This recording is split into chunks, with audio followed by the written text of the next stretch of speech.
اعوذ باللہ من الشیطان الرجیم بسم اللہ الرحمن الرحیم۔ حضرت موسیٰ علیہ السلام خضر علیہ السلام سے کب، کہاں اور کس جگہ پر ملے اور کس لیے ملے؟ حضرت موسیٰ علیہ السلام خضر علیہ السلام سے زیادہ علم والا تھا یا خضر علیہ السلام حضرت موسیٰ علیہ السلام سے زیادہ علم والا تھا؟ دوستو، یہ سب جاننے کے لیے اس ویڈیو کو پورا دیکھنا پڑے گا۔ صحیح بخاری و مسلم میں حضرت ابی بن کعب کی روایت ہے کہ رسول اللہ صلی اللہ علیہ وآلہ وسلم نے فرمایا کہ ایک مرتبہ حضرت موسیٰ علیہ السلام اپنی قوم کو خطبہ دینے کے لیے کھڑے ہوئے تو لوگوں نے آپ سے یہ سوال کیا کہ تمام انسانوں میں سب سے زیادہ علم والا کون ہے؟ حضرت موسیٰ علیہ السلام کے علم میں اپنے سے زیادہ علم والا کوئی نہیں تھا، اس لیے فرمایا کہ میں سب سے زیادہ علم والا ہوں۔ آپ کے اس جواب پر اللہ تعالیٰ کا فرمان ہوا، وحی آئی کہ ہمارا ایک بندہ مجمع البحرین پر ہے، وہ آپ سے زیادہ علم والا ہے۔ اب سوال یہ پیدا ہوتا ہے کہ حضرت موسیٰ علیہ السلام نے ایسا جواب ان کو کیوں دیا؟ حضرت مولانا رشید احمد گنگوہی رحمۃ اللہ علیہ فرماتے ہیں کہ یہ جواب اس لیے دیا کہ حضرت موسیٰ علیہ السلام کی قوم ہٹ درم تھی اور ہر بات پر اعتراضات کرتی۔ اگر موسیٰ علیہ السلام اپنے سے زیادہ علم والا کسی اور کو قرار دیتے تو بنی اسرائیل کے لوگ کہتے کہ جا اس بڑے عالم کو لا، ہم تیری بات بالکل نہیں سنیں گے۔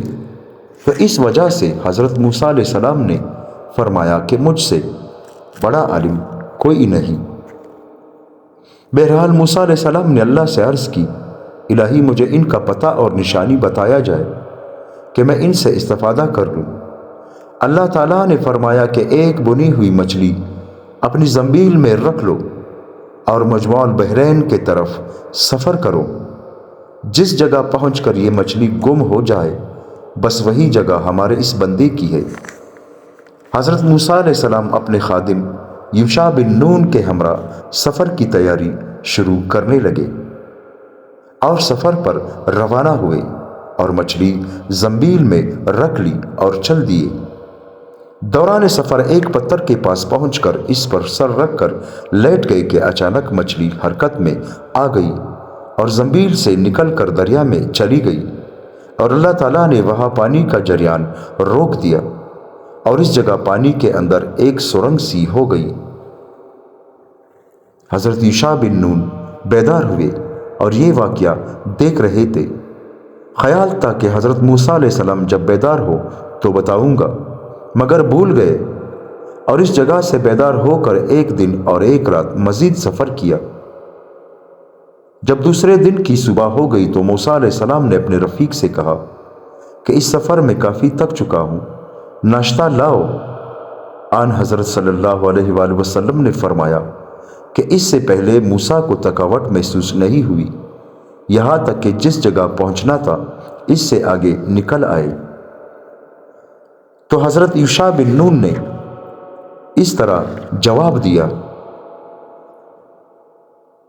کہا کہ آپ نے بھی ملاحظہ کیا کہ جب ہم اس پتھر کے پاس ٹھہرے تھے تو میں وہاں مچھلی رکھ کر بھول گیا، اور یہ بات آپ سے ذکر کرنا مجھ سے شیطان نے بلا دیا تھا۔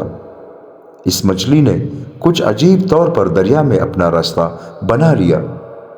تو موسیٰ علیہ السلام نے فرمایا کہ وہی تو اس بندے کی جگہ تھی۔ پھر ان نشان قدم پر ہی واپس آئے۔ حضرت موسیٰ علیہ السلام اور خضر علیہ السلام کی گفتگو اس طرح ہوئی۔ اب جب اس پتھر کے قریب پہنچے تو دیکھا کہ ایک شخص اس کے پاس سر سے پاؤں تک چادر تانے ہوئے لیٹا ہے۔ موسیٰ علیہ السلام نے اسی حالت میں سلام کیا تو خضر علیہ السلام نے فرمایا کہ اس جنگل میں سلام کہاں سے آ گیا؟ اس پر موسیٰ علیہ السلام نے فرمایا کہ میں موسیٰ ہوں۔ تو خضر علیہ السلام نے سوال کیا کہ موسیٰ بنی اسرائیل؟ فرمایا ہاں، میں موسیٰ بنی اسرائیل ہوں، اس لیے آیا ہوں کہ آپ مجھے وہ خاص علم سکھا دیں جو اللہ نے آپ کو دیا ہے۔ حضرت خضر علیہ السلام نے فرمایا، اے موسیٰ، میرے پاس ایک علم ہے جو اللہ نے مجھے دیا ہے وہ آپ کے پاس نہیں، اور جو آپ کو دیا ہے وہ میرے پاس نہیں، اس لیے آپ سے صبر نہ ہو سکے گا۔ تو حضرت موسیٰ علیہ السلام نے فرمایا کہ میں انشاءاللہ صبر کروں گا۔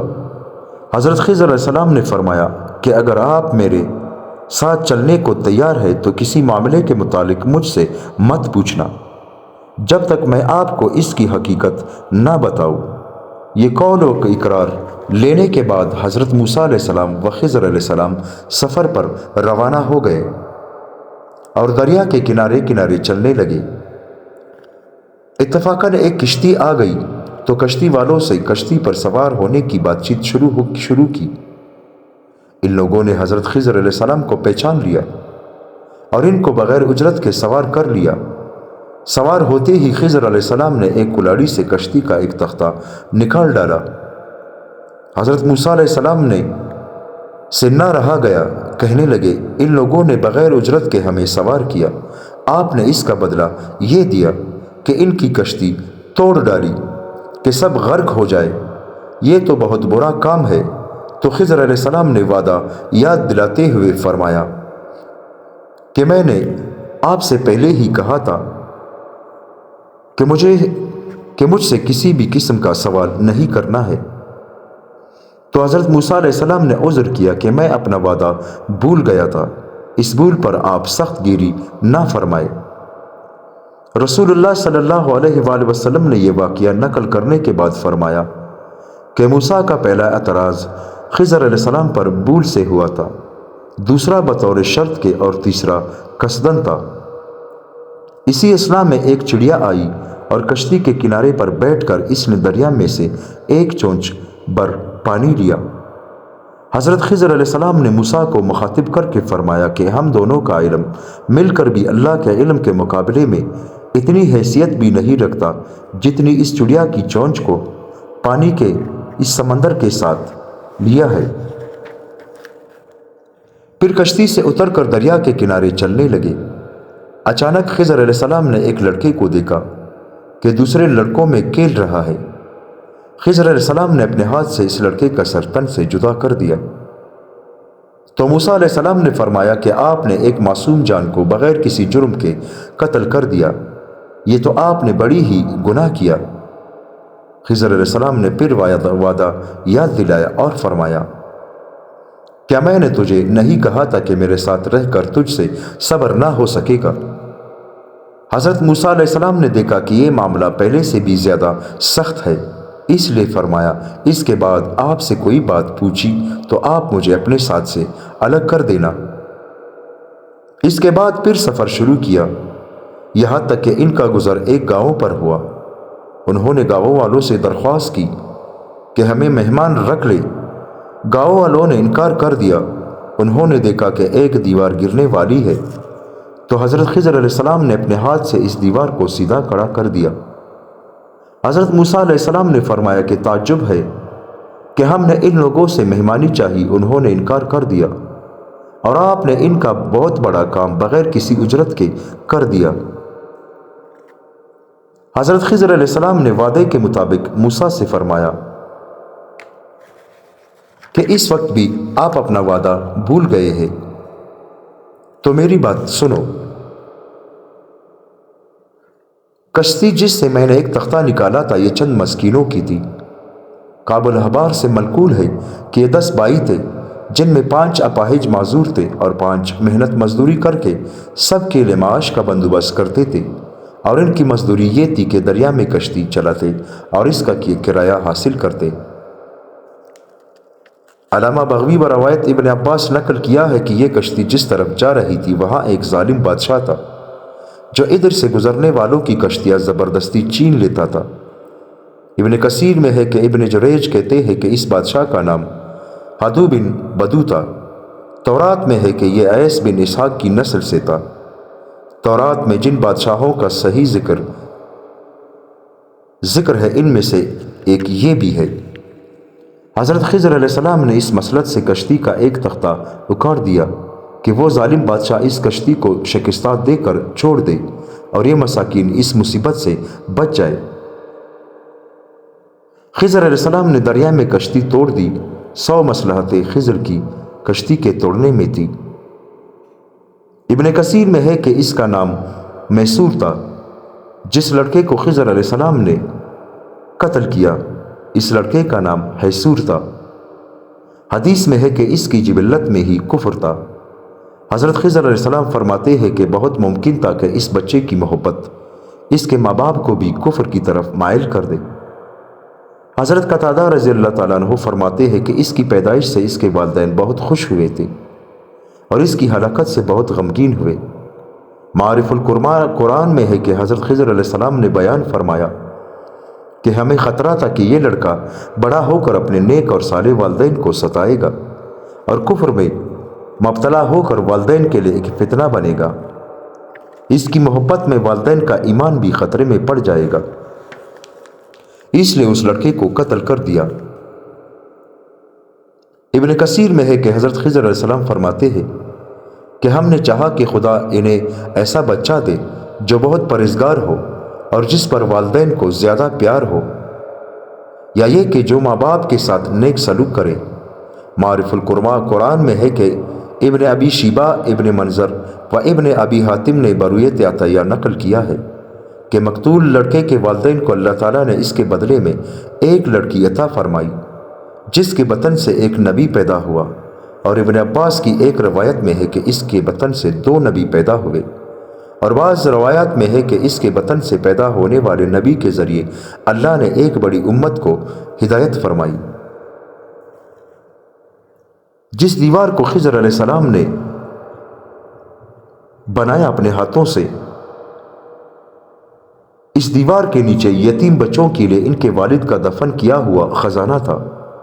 تفسیر معارف القرآن میں ہے کہ حضرت ابو درداء رضی اللہ عنہ نے رسول اللہ صلی اللہ علیہ وآلہ وسلم سے یہ روایت کیا ہے کہ وہ سونے اور چاندی کا ذخیرہ تھا۔